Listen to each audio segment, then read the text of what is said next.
The moment he slammed the car door behind me, leaving me on the side of the road with nothing but the bitter wind biting my face, I froze. I could see it in his eyes. He thought I was finished. He thought I would beg. He thought I would disappear quietly. But he did not know one thing. I had already begun planning my revenge.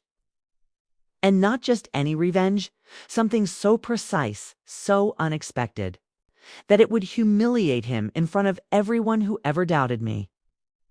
By the end of this story, you will see exactly how betrayal became my most powerful weapon and how he never saw it coming. If you have ever been underestimated, betrayed, or left powerless, stay with me. Hit that like button and subscribe not yet. But after you see what happens next, we'll understand why this is a story about rising from pain, reclaiming your power, and delivering justice in the most satisfying way possible. My name is Veronica, and I am 31. For most of my life, I trusted people too easily. I believed in loyalty, in love's quiet strength, in the idea that the person standing beside you would never betray you. I believed in my marriage, in the life I thought I understood. And I had been wrong, catastrophically wrong. The man who had just left me there, half on the asphalt, half on the shoulder, was Damien Carver. 34 years old, handsome in the way that makes people lower their guard before they realize the danger. Charming, smooth, confident. Dangerous in the way most people never see coming. He had been my husband for 5 years, and for 5 years I had believed the mask he wore. I had forgiven his arrogance, ignored his selfishness, tolerated the little betrayals, told myself they were trivial. I had believed in him even when the whispers began, even when friends warned me. And now I saw the truth. He had not simply made mistakes. He had been deliberate. Every slight, every belittling remark, every casual humiliation had been calculated. And that realization ignited something in me, something I had buried under loyalty, love, and fear, anger, clarity, a cold, focused determination. The wind whipped my hair across my face. My purse felt like a small shield against the emptiness of the street. Almost empty, just a single $20 bill staring back at me. My phone was dead. I was alone, isolated, and exposed. But instead of despair, I felt something else rising in my chest. Power. A pulse of lucidity. The realization that this humiliation was not the end, it was the beginning. I could still hear his voice echoing, "Do whatever you want. I do not care." Casual, cruel, indifferent. But in that voice, I heard a challenge, a dare, and I accepted it without thinking. Veronica Carver, you are not finished. Not tonight. Not ever. I took a step forward. The night was harsh and indifferent. Neon lights flickered across puddles from an earlier rain, painting the wet asphalt in streaks of red and gold. Cars passed by, oblivious to the drama unfolding on the shoulder. A siren wailed in the distance, sharp and urgent, but it felt detached, like a soundtrack to a play I was now directing. Every detail of the world, the smell of wet concrete, the biting wind. The faint hum of passing traffic felt heightened, almost cinematic. And in that heightened world, I began to see the outlines of my path forward. Damien thought he had one. That smug glance over his shoulder as he walked away, he would never forget it. Not because it had been triumphant for him, but because it would become the memory that defined his regret. That glance, once a symbol of his power over me, would later become a reminder of how badly he misjudged me. I remembered the last argument we had. The way he had belittled me in front of friends, the smirk lingering on his lips as if he were proud of having the upper hand. How had I not seen this coming? And then, almost simultaneously, I realized I had seen it. I had just ignored it, dismissed it, told myself that love required forgiveness, but that was over. Each memory sharpened my resolve. Every insult, every dismissal, every whispered doubt became fuel for what I knew I would do. I felt the gears in my mind start to turn faster with every heartbeat. Ideas, plans, possibilities, they began to take shape, fleeting at first, then more solid. Every step I took on the wet pavement was deliberate, a small declaration. I was not broken. Not tonight. Not by him. I passed a convenience store.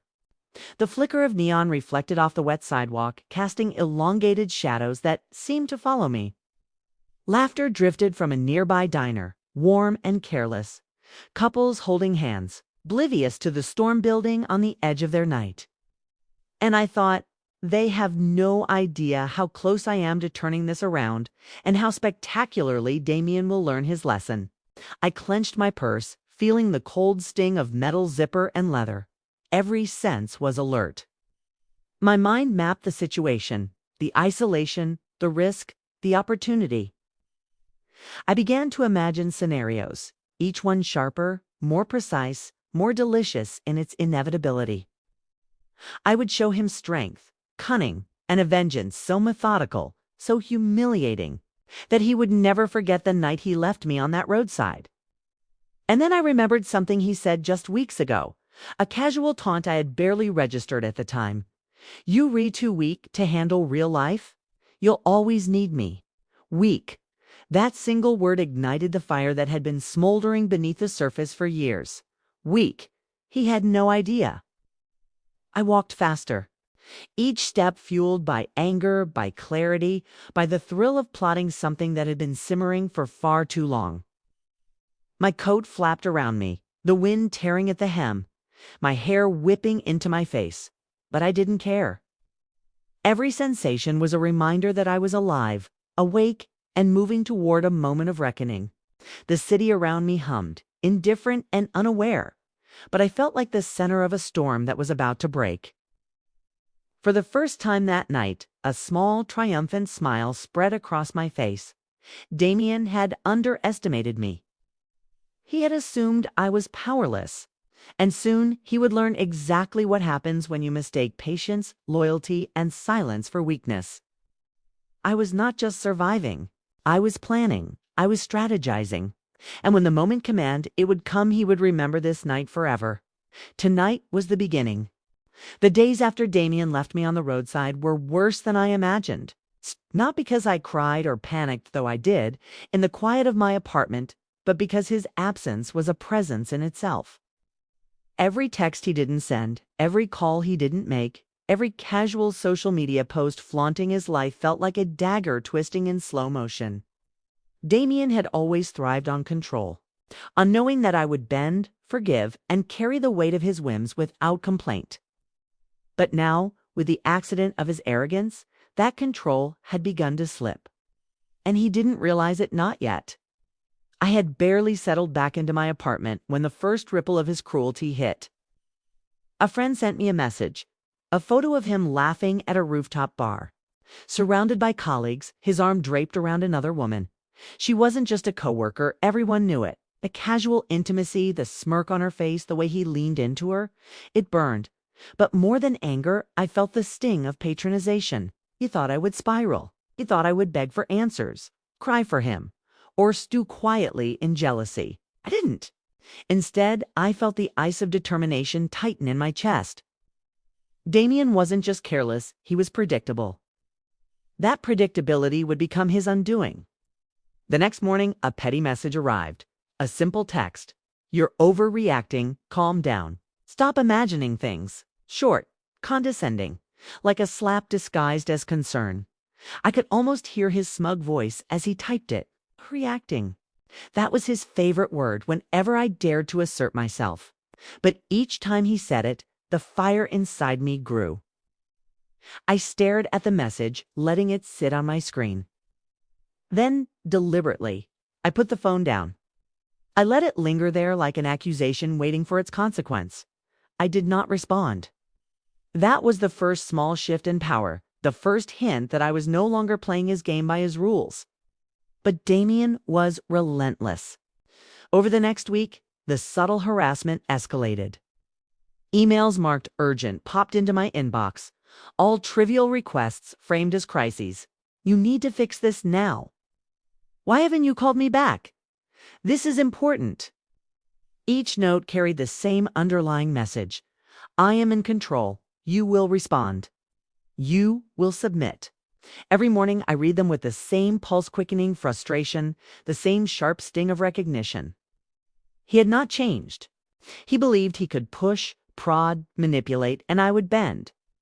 And every time I didn't, I felt him leaning in, testing me, seeing how far he could stretch my patience. Then there were the social settings. Every encounter with mutual friends became a minefield. Damien smiled with practiced charm, laughing at jokes that stung like knives. He dropped casual remarks about me subtle, designed to humiliate. One evening, he remarked, loud enough for several people to hear, "Veronica always worries too much. She takes things too seriously." Laughter followed.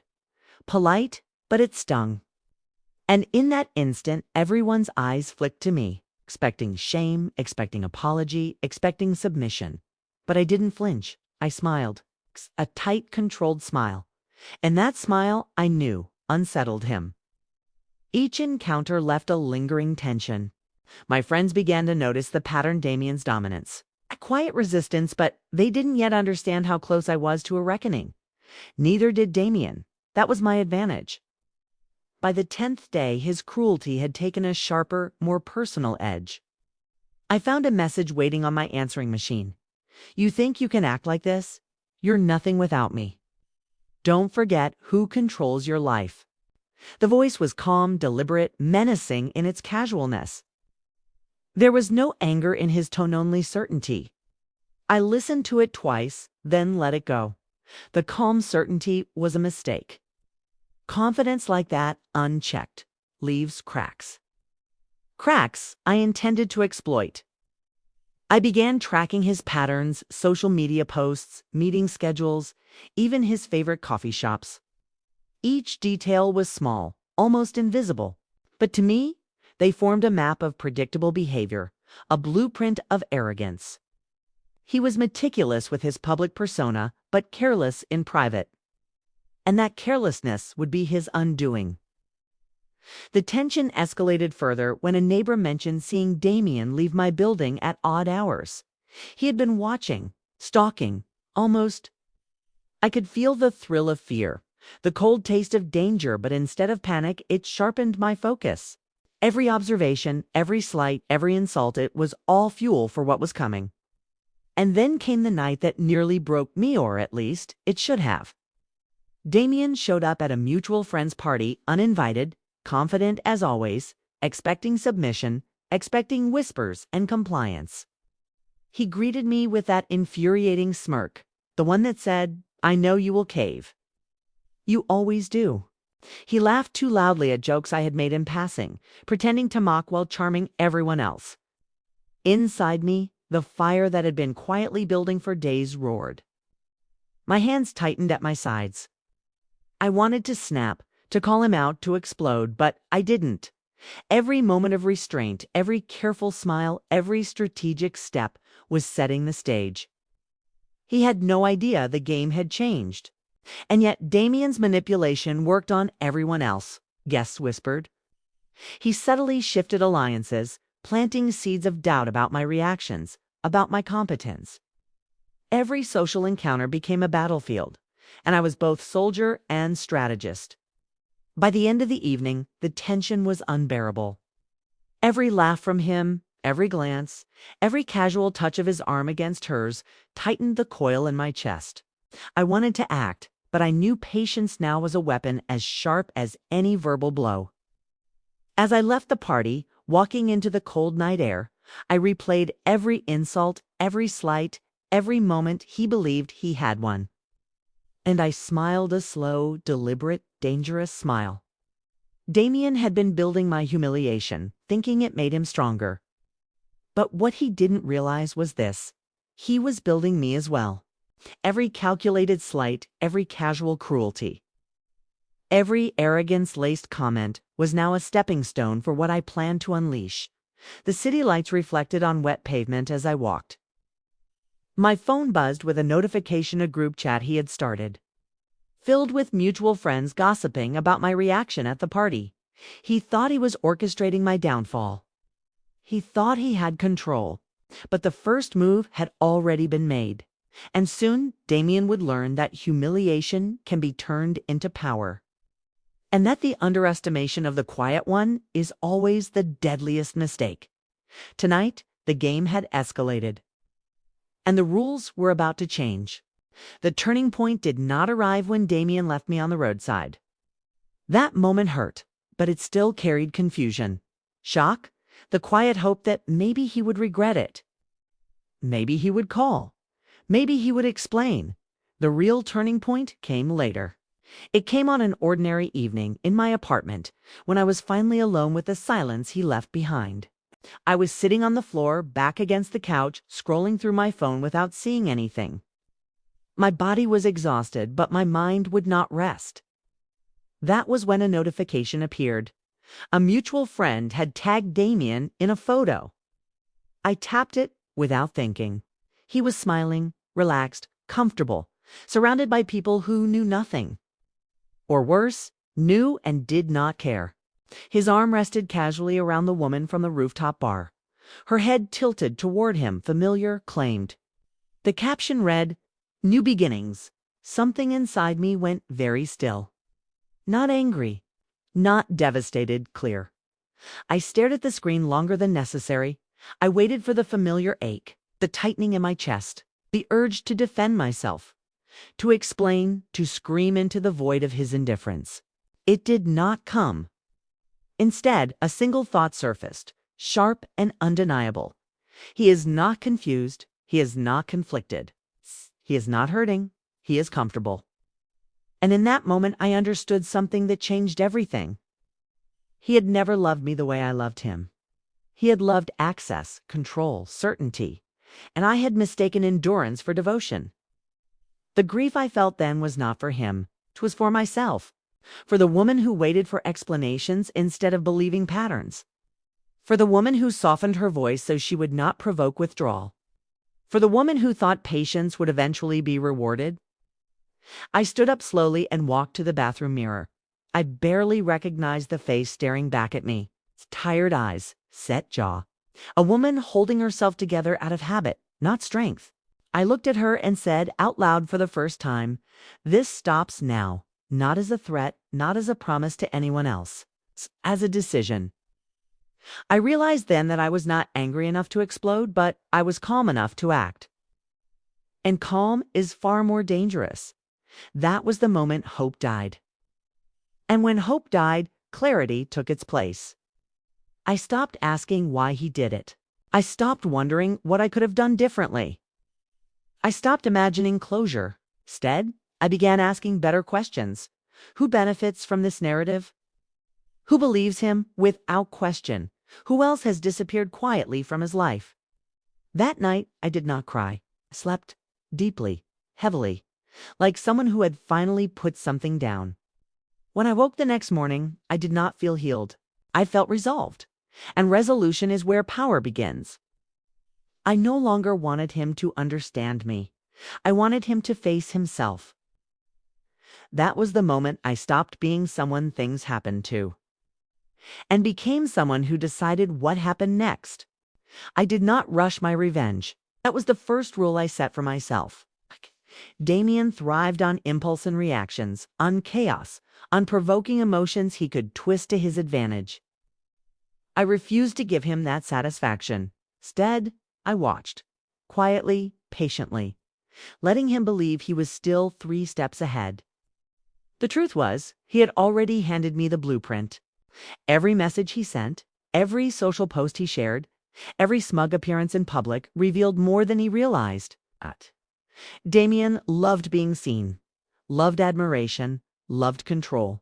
And most of all, he loved believing his version of reality was the only one that mattered. That arrogance would be my leverage. I started small, silent, invisible.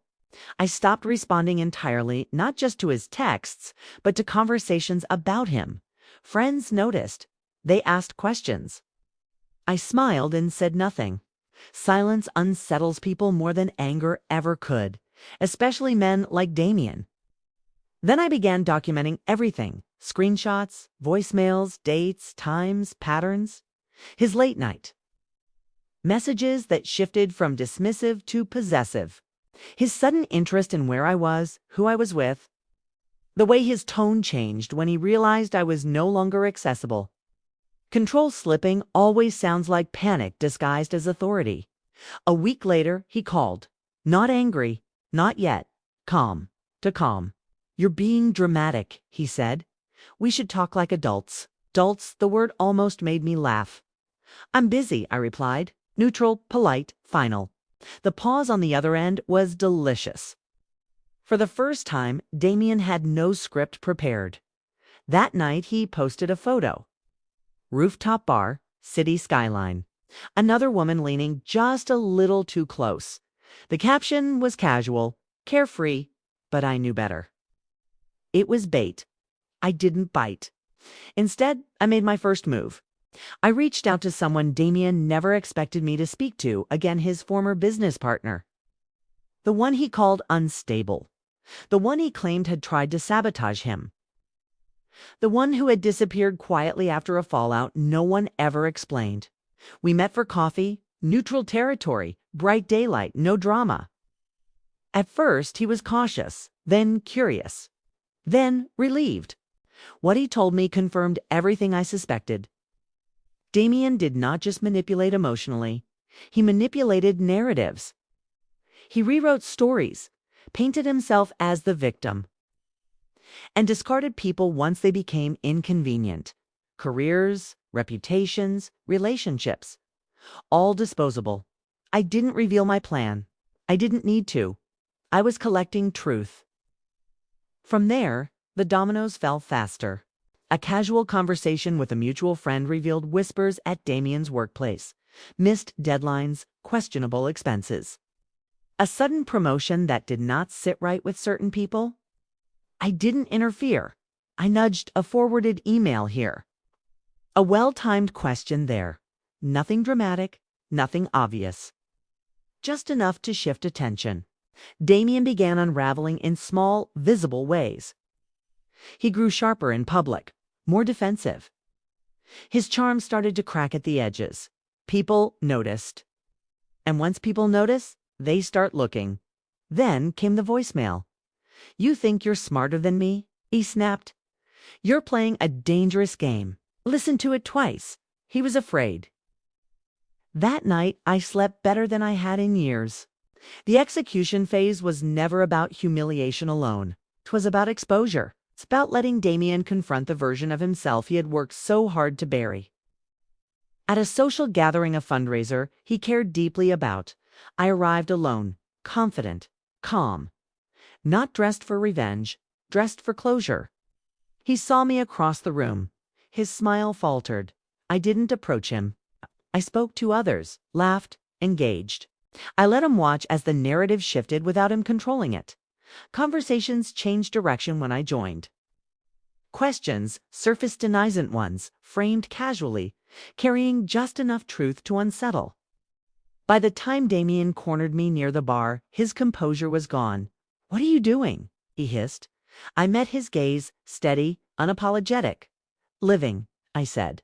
That single word undid him more than any accusation ever could. The following week, the consequences arrived quietly. A meeting postponed, a project reassigned, call from HR. Nothing explosive, nothing dramatic, just pressure. And pressure reveals fractures. Damien called again. Then again, messages grew frantic. Apologies mixed with accusations. Promises tangled with threats. I did not respond. The final move was not public, it was personal. I sent him one email, short, precise, attached with evidence he never thought I had. Nothing illegal, nothing exaggerated, just truth. I ended it with one sentence. You underestimated me. I did not wait for his reply, 'cause by then I had already won. Weeks later, I heard the fallout through others. His reputation tarnished. His authority questioned. His charm no longer unquestioned. The woman from the rooftop photo, gone. Turns out confidence fades when consequences arrive. I never confronted him again. I didn't need to. The most satisfying revenge was not watching him fall. It was watching myself rise while he realized too late that he had been the architect of his own destruction. As I walked through the city one evening, neon lights reflecting off wet pavement, I thought back to the roadside. It's the cold, the humiliation. The moment he thought I was finished, he had mistaken silence for weakness, and that mistake cost him everything. But this was not the end, because power, once reclaimed, changes you. And the next chapter of my life was only just beginning. The reckoning did not arrive with shouting or spectacle. It arrived quietly, the way truth always does when it no longer needs permission to exist. I found out on a Tuesday morning. Sky outside my window was pale, undecided, as if even the day itself was holding its breath. My phone vibrated once on the table. I did not rush to it. I already knew what it would say. Power has a way of announcing itself before words ever appear. A message? Simple, brief. Have you heard about Damien? I stared at the screen for a long moment before replying. No, I typed. And for the first time, that word felt honest. By noon, the story had spread without me lifting a finger. A closed-door meeting had turned into a reckoning. Questions Damien had avoided for months were finally asked by people he could not intimidate.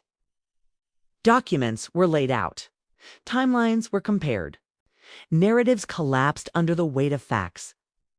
And the man who had once controlled every room he entered was suddenly very small. Witnesses described the moment later. I was not there, but I could see it clearly. Damien sitting stiffly at the long table, jaw tight, smile forced, eyes darting, searching for an ally who was no longer willing to make eye contact. His voice steady at first, then strained. His explanations looping, contradicting themselves, unraveling. Control does not disappear loudly, slips, slowly. Publicly, when the evidence was presented, there was a pause, the kind that stretches time, the kind where everyone realizes something irreversible has just happened. No one raised their voice. They did not need to. Damien spoke once more, but the room had already decided. His words floated, unanchored, useless. That was the moment his story ended. I learned later that when the meeting concluded, no one shook his hand. No one offered reassurance. No one followed him out. He walked alone down the hallway he once owned. That image stayed with me, not because it made me feel cruel, but because it felt complete. That afternoon, I went for a walk. The city was alive in the way it always is, indifferent to personal collapses. Cars rushed past. People laughed into their phones. Someone argued over coffee prices. Life did not pause for his downfall. And neither did I. As I crossed the street, sunlight broke through the clouds and hit the glass buildings just right, scattering reflections across the pavement. I stopped walking without meaning to. For the first time since the night he left me on the side of the road, my chest felt light, not empty. Light. The pressure I had carried for so long began to loosen its grip. My shoulders dropped. My breath deepened. I stood there, surrounded by strangers, and felt something unfamiliar spread through me. Relief. Not the sharp kind. Not the dramatic kind. The quiet kind that arrives when justice no longer feels theoretical. Later that evening, Damien tried to reach me. I did not answer. His message came through anyway. It was not angry. It was not threatening. It was desperate. He said he never meant for things to go this far. He said people misunderstood him. He said he wished we could talk. He said my name like it was an anchor he hoped might still hold. I read it once, then I deleted it. Because the moment had already passed. Justice does not require conversation. It requires acknowledgement. And the acknowledgement had come without my presence. The next day, the consequences deepened. His name was quietly removed from a project announcement. His profile vanished from the company website. A resignation email circulated, vague in wording, heavy in implication. People who once praised him began speaking carefully, distancing themselves with polite phrases and lowered voices. The same people who had doubted me now avoided my eyes.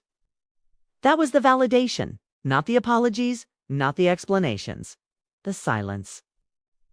At a small gathering that weekend, someone brought him up cautiously, as if testing the air. I did not react. I took a sip of my drink and listened as others filled the space with their own conclusions. He always seemed off. I never trusted his stories. I wondered how he moved so fast. The truth had become communal. I did not need to defend myself anymore. As the night went on, laughter returned to the room. Genuine laughter, the kind that does not carry an edge.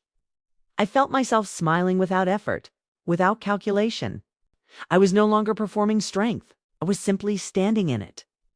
Later, alone at home, I sat on the floor with my back against the couch, lights off, city glow slipping through the windows. The quiet wrapped around me, and that was when it finally hit. I had one, not because he lost everything, but because I had lost nothing. My dignity remained intact. My voice remained my own. My future was untouched by his collapse. The power he once held over my memory was gone. I thought back to the night on the roadside. The cold air, the humiliation. The way I had stood frozen while his car disappeared, convinced that moment would define me. I closed my eyes and let the image dissolve. That version of me had survived something brutal. This version of me had transformed it. There was no shouting victory, no raised glass, no triumphant announcement.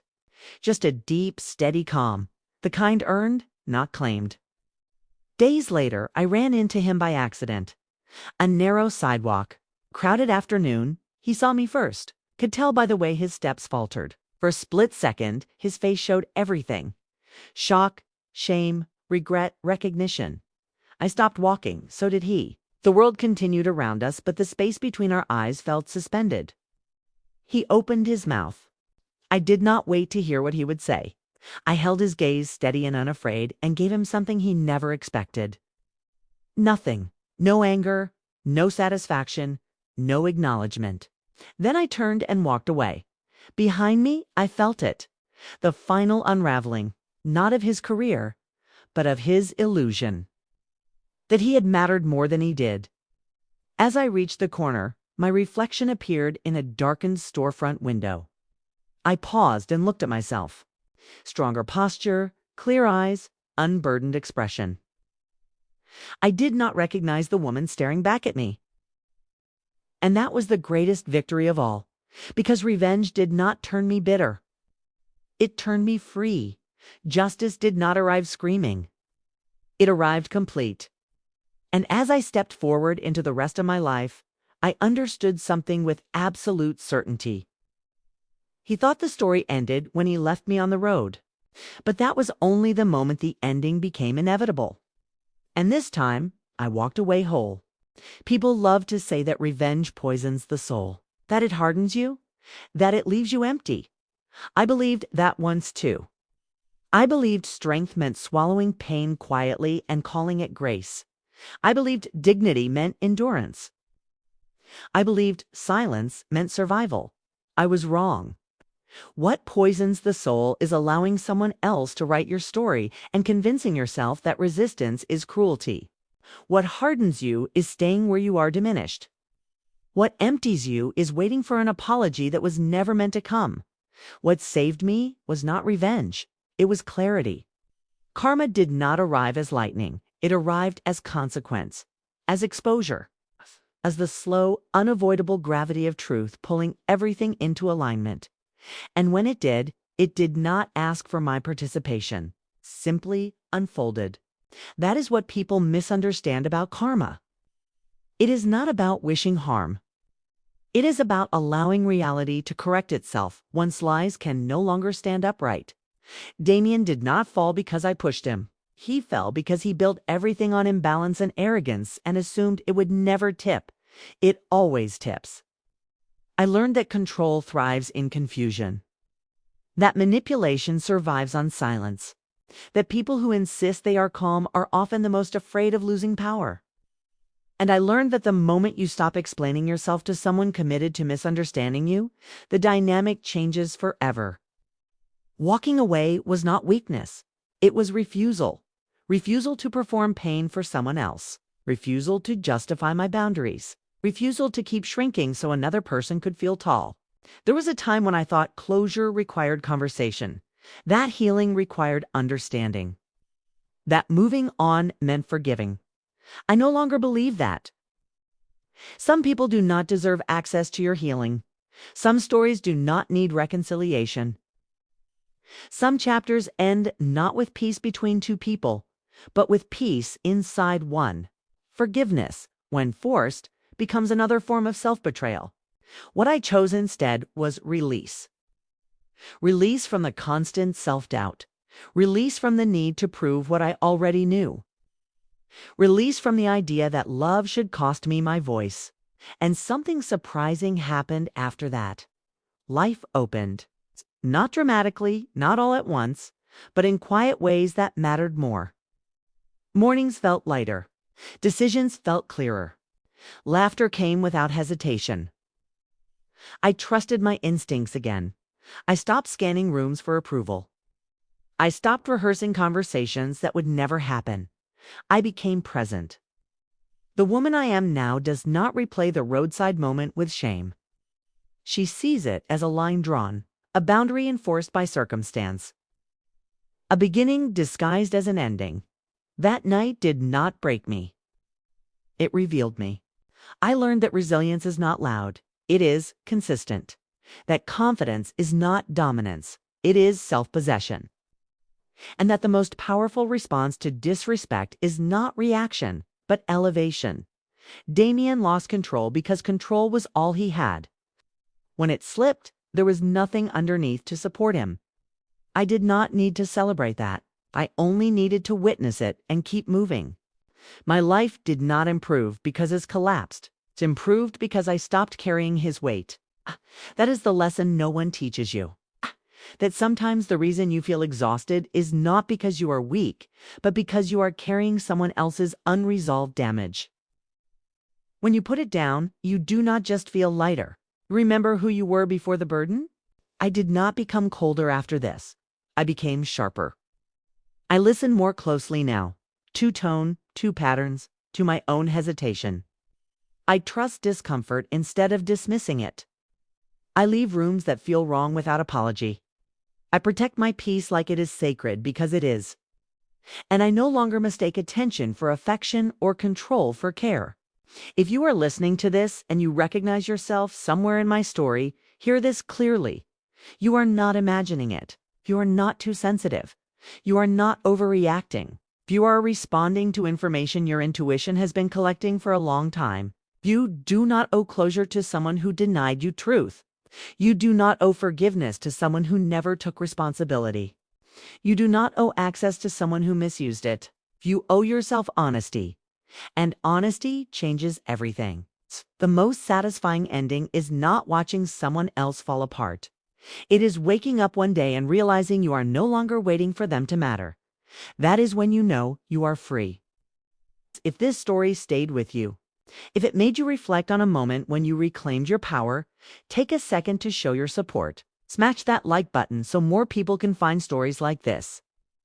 Share in the comments the moment you stopped explaining yourself and chose yourself instead. And subscribe to the channel for more gripping, emotionally powerful stories about strength, consequence, and quiet justice.